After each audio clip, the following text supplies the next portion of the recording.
in this session is the idea of atemi.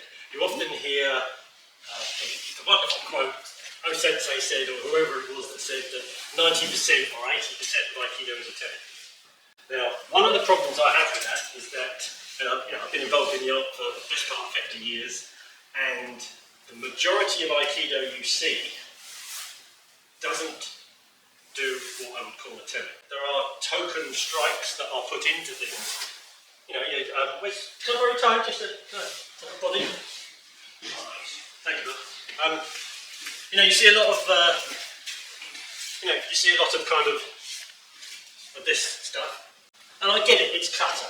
It's to teach beginners the idea of disrupting the mind and the attention and breaking the balance and all that kind of stuff. But the problem is that you then get people that have been trained in 20 years doing exactly the same thing. And it never gets beyond that. While we're on this one, while it's in my head, randomness, if I'm going off here, it's clear I'm trying to taking his balance onto this side for whatever kata I'm going to do. If I then do this, what am I doing with that strike? I'm putting him back into his feet. Sure, I might give him a wallop, but So what I want to have a look at is how we've been training recently, which exploring how atemi fit in to the structure of our basic kata, our basic techniques. When you first start playing with it, it seems overwhelming because you can put an atemi in anywhere. But after a while, you start to realise that only certain ones are appropriate, and it depends on the shape of the technique and what you're doing. Let's start with the cue. Here we go. So, number one technique.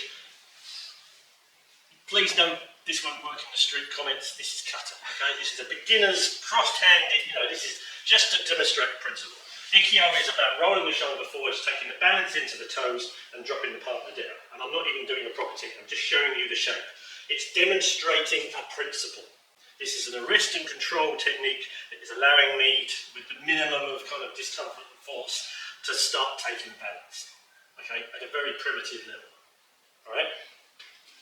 The problem with this is that people that have been training 20 years or whatever still end up doing this, and the main reason it works is either they get very good at just reproducing one or two angles, or you've got a cooperative partner. Now I know there's a bunch of people on the mat here from different arts. If I tried to do a basic thing here, just a bit, right my side, so tricky, and I'm still going the same angle. I mean, obviously I can change it, but then it becomes something different. Some of this 90% atemi thing, Each side.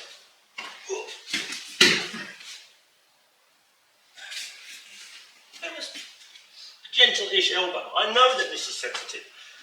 This was part of the movement. I didn't have to let go and do this, okay? If I try and make an ura and I go here, and I'm stuffing it up. If I start letting go, I'm disconnecting. So, yeah, through. Still a atemi. You might say it's a reap or a stick. So, what I want to play with, grab someone. I will keep changing partners because it's going to be different in different situations. Depends who you've got hold of. Make your shape. Always block.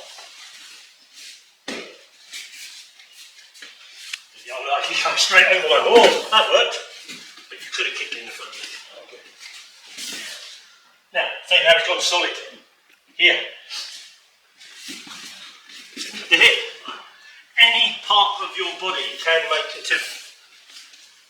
One of the things that you learn when you start sparring is that if you've got an opportunity to find a gap, you can fill it with a part of your body. And that sounds terrible. I have to rephrase that. But I mean, you can strike with your shoulder. You can strike with your knees. Elbows are wonderful. I'm a bit short, so I don't use them that often. But you taller guys, you can fold an elbow over. It's fabulous. Okay? So let's have a play with Ikkyo. If I take him forwards here, and he's sticking his bum out now to counter. Now I've got something. So go with what's there. Now this is interesting because it's making you use your body as a sensory organ. It's no good me hitting him and pushing him into his balance. You see what I mean? So I've got the shape. Now he's stacked up. I could come through here, but I'm going to lose my base. See what I mean?